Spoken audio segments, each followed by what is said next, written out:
अस्सलाम वालेकुम students, welcome back to our new video. और इस सीरीज़ में हम क्या देख रहे हैं, हम मॉडल पेपर के जो सॉल्यूशंस हैं उसको कवर कर रहे हैं। और सेक्शन सी को हमने कवर किया था, उसका पहला सवाल किया था, तो इसका दूसरा सवाल हमारे पास मौजूद है। और वो सवाल लिखा हुआ है, if G M and H M between two numbers are 15 and 75/13। इसका मतलब है दो नंबर। सबसे पहले हम क्या कर लेते हैं, सबसे पहले हम कर लेते हैं let A and B the required numbers. सही है। और उसके बाद हम क्या कह देते हैं कि जीएम है, तो जीएम होता है जी। जी बराबर है आपके पास किसके, 15 के। तो जी बराबर होता है square root of A B के। तो square root of A B हमारे पास कितना आ गया, 15 आ गया। तो आप क्या करोगे, आप स्क्वायरिंग बोथ साइड कर दो। आप स्क्वायरिंग अगर बोथ साइड करोगे तो ए बी का जवाब हमारे पास कितना आ गया, 225। सही है। इसी तरह आपके पास अर्थमेटिक मीन भी दिया हुआ है, नहीं सॉरी, हार्मोनिक मीन दिया हुआ है ना। हार्मोनिक मीन कितना दिया हुआ है, 75/13। सही हो गया बच्चों। हार्मोनिक मीन किसके बराबर होता है, हार्मोनिक मीन बराबर होता है 2ab/a+b के। और ये बराबर किसके आ गया, 75/13 के। सर ए बी की वैल्यू तो 225 चल रही है, तो ए बी की वैल्यू को पुट कर दें। 2 × 225 अपॉन में आएगा आपके पास a+b बराबर आएगा 75/13 के।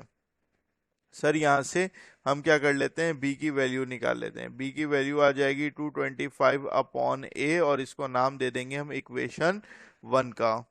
अब स्टूडेंट हम क्या करेंगे, हम क्रॉस मल्टीप्लाई करा लेते हैं। 225 वैसे ही रहेगा, ये मल्टीप्लाई हो जाएगा 13 से। और ये डिवाइड में क्या आ जाएगा, डिवाइड में आ जाएगा आपके पास 75, और ये बराबर आ जाएगा a+b के।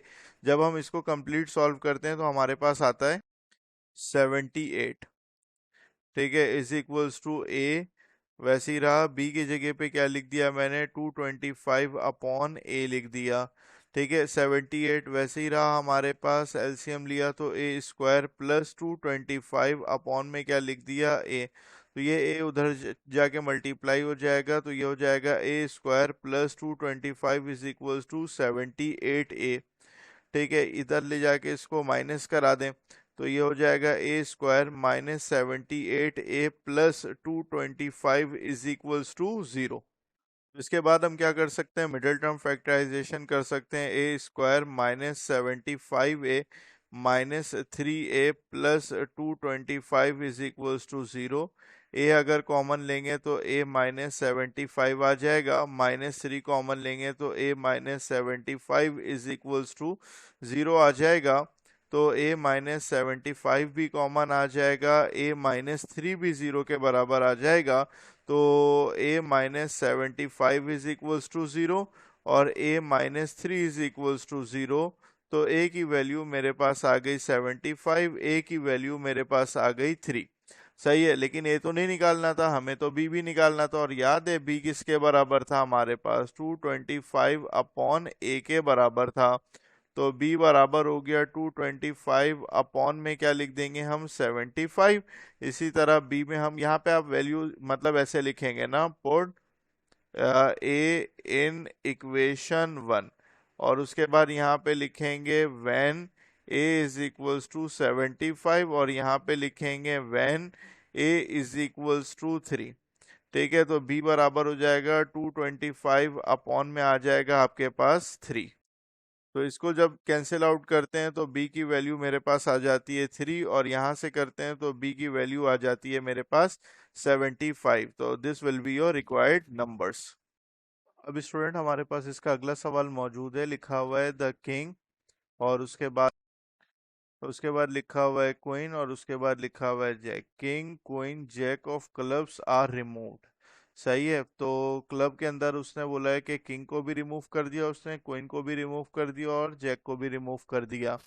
तो हमारे पास टोटल 52 कार्ड्स थे। अब टोटल कार्ड की तादाद हमारे पास कितनी रह गई, टोटल कार्ड्स की तादाद हमारे पास रह गई 52 में से अगर आपने 3 को माइनस कर दिया तो मेरे पास आ गया 49। उसके बाद लिखा हुआ है कि जो है ना वो 52 कार्ड्स हैं, उसमें से आपने रिमूव कर दिया। अ card is drawn from the remaining cards, मतलब 49 कार्ड जो बच गए थे उसमें से अब कार्ड को ड्रॉ किया जा रहा है। Find the probability of getting a heart. ठीक है, तो इसका मतलब मैं अगर सपोज कर लो इसको ए कह देता हूँ, तो प्रोबेबिलिटी ऑफ ए हमारे पास क्या आएगी, हार्ट की तादाद तो हमारे पास 13 है ना, तो मैं लिख दूंगा 13/49। सही है, तो ये पहला वाला पार्ट सॉल्व हो गया। इसी तरह दूसरे वाले पार्ट में क्या होगा, इसको हम पी ऑफ बी कह देते हैं। ठीक है, अपॉन में हमेशा क्या आएगा, अपॉन में 49 ही आएगा क्योंकि टोटल आउटकम आता है। उसके बाद लिखा हुआ है क्वीन की प्रोबेबिलिटी बताइए। देखो ना, एक क्वीन ये रही, एक क्वीन ये रही और एक क्वीन ये रही, क्योंकि एक क्वीन तो रिमूव हो चुकी है, तो इसका आंसर आ जाएगा 3/49। ठीक है, इसके तीसरे वाले पार्ट में इसको हम पी ऑफ सी कह देते हैं। वो ये कह रहे हैं क्लब की बात बताओ, तो अपॉन में तो आपके पास क्या आएगा, अपॉन में तो आपके पास 49 ही आएगा। क्लब में हमारे पास टोटल 13 कार्ड्स होते हैं, 3 कार्ड उन्होंने रिमूव कर दिए, तो इसका मतलब है टोटल हमारे पास 10 कार्ड्स रह गए, तो तीसरे वाले में हमारे पास 10/49 आ जाएगा। ठीक है, चौथी वाली प्रोबेबिलिटी क्या आएगी, पी ऑफ डी कह देते हैं। ठीक है, अपॉन में तो आपके पास क्या आएगा, 49 ही आएगा। 9 ऑफ रेड कलर, तो 9 ऑफ रेड कलर के बात है, तो रेड कलर हमारे पास दो होते हैं, तो इसका मतलब है एक 9 इसके अंदर भी कहीं होगा, एक 9 इसके अंदर भी होगा, तो इसका आंसर आ जाएगा 2/49। अब स्टूडेंट हमारे पास बाकी आ गई यूजिंग बाइनोमियल थ्योरम 16y, और प्रूफ करना है 16y+2 बराबर है 1 के। तो हमें इसको प्रूफ करना है, तो हम क्या कर सकते हैं इसमें, सबसे पहले कि अगर y हमारे पास बराबर है 1/2 डॉट यहाँ पे 1/16, सही है, और उसके बाद -1 अपॉन यहाँ पे आपके पास 2 फैक्टोरियल विच इज ऑल्सो 2, और ये 4 और ये डॉट 1/16 का हम क्या कर देते हैं स्क्वायर। तो सबसे पहले, और ये चलता गया, तो सबसे पहले हम 1 को दोनों साइड पे ऐड करा देते हैं। तो 1 को दोनों साइड पे ऐड कराने का मकसद ये है कि हमें जो कंपेयर करना होता है वो 1 + x⁴ से कंपेयर करना होता है, which is 1 + nx + n-1/2 x square and so on। ये बेसिकली आइडेंटिफाइंग सीरीज वाले। तो nx को जब हम कंपेयर कराते हैं, nx को कंपेयर कराते हैं 1/2 डॉट 1/16 से, तो आपके पास यहाँ से x की वैल्यू निकल कर आ जाती है 1/32n। सही है, 1/32n निकल कर आ गया, x की वैल्यू निकल कर आ गई, इसको नाम दे देंगे इक्वेशन 1 का। देन उसके बाद n-1/2 एक्स स्क्वायर को हम कंपेयर किससे करेंगे, उसको हम कंपेयर करेंगे -1/2 जो कि 2 होता है, और यहाँ पे 4 और 1/16 के ऊपर क्या कर देंगे स्क्वायर। सर x की वैल्यू हम ऊपर निकाल चुके हैं, लाके पुट कराएंगे, तो ये हो जाएगा n(n-1/2 एक्स स्क्वायर की जगह पे बच्चों क्या लिखेंगे, 1/, सही है, 16 को 2 से मल्टीप्लाई किया था तो हमारे पास 32 आया था ना, तो यहाँ पे हम क्या रख देंगे 32 के ऊपर स्क्वायर। सही है, 32 और यहाँ पे आपके पास n आ जाएगा और उसके ऊपर यहाँ पे स्क्वायर आ जाएगा, इज इक्वल्स टू -1 अपॉन, ये 2 को 4 से मल्टीप्लाई करेंगे 8 और यहाँ पे 16 का स्क्वायर आ जाएगा। जब हम इसको मजीद सॉल्व करेंगे तो ये हो जाएगा n(n-1/2 और 32 का स्क्वायर निकालेंगे तो 1/1024। ठीक है, तो 1024n² और ये बराबर हो जाएगा -1/2048। ठीक है बच्चों, तो ये वाला एक एन से ये वाला एक एन कैंसिल हो जाएगा, ये वाली पूरी चीज इससे हमारे पास कैंसिल हो जाएगी, तो हमारे पास क्या आएगा बच्चों, n-1 की वैल्यू बराबर आएगी -n के। यहाँ से मुझे n की वैल्यू निकालनी है, तो n को सब्जेक्ट बनाना पड़ेगा, n+n बराबर हो जाएगा 1 के, 2n की वैल्यू आ जाएगी आपके पास 1, n की वैल्यू आपके पास आ जाएगी 1/2।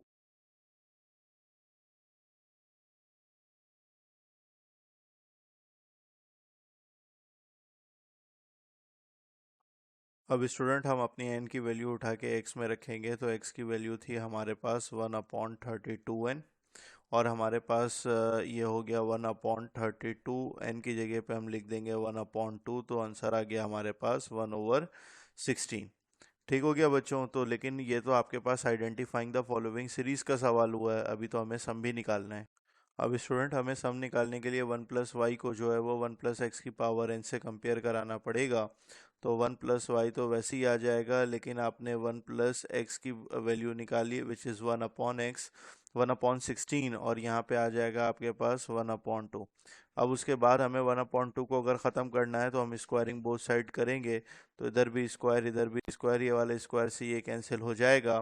तो यहाँ पे हो जाएगा 1+2y प्लस ये हो जाएगा वाई स्क्वायर, और यहाँ पे आपके पास आ जाएगा 16+1 और यहाँ पे आ जाएगा 16। बेसिकली एलसीएम ले लिया, चीज़ों को शिफ्ट करा लीजिए। तो ये हो जाएगा आपके पास जो है वो 16 प्लस यहाँ पे आ जाएगा आपके पास 32y, और यहाँ पे आ जाएगा आपके पास 16y² इज इक्वल्स टू यहाँ पे आ जाएगा 17। ये वाला 16 इधर प्लस हो रहा है तो उधर जाके माइनस हो जाएगा, और यहाँ से 16 को अगर कॉमन ले लेंगे और y को भी कॉमन ले लेंगे तो अंदर आ जाएगा आपके पास y+2, और यहाँ पे हो जाएगा आपके पास 17 - 16। तो ये हो जाएगा 16y, और ये हो जाएगा y+2 इज इक्वल्स टू 1। तो this is your required answer. तो मुझे पूरी उम्मीद है आपको ये वाला सवाल समझ में आया होगा। मिलते हैं नेक्स्ट वीडियो में, जब तक के लिए अल्लाह हाफिज़।